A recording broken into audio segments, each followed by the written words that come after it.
So ayun guys, i-review natin yung highlights ni Sno ng Stallion. Sus, grabe, napakalakas. Isipin nyo, napakalakas din ng kalaban. Inubos lang isa. Tangina, parang ginawang chansey mag-clutch. So, wag natin patagalin ang video.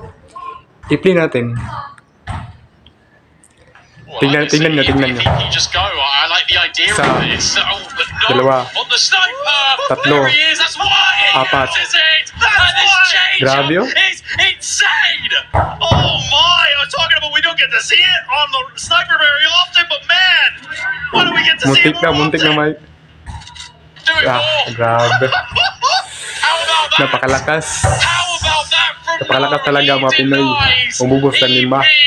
The rights to playoffs, and their king is going to get crushed all in the hands of one man and one sniper. Grabe nun.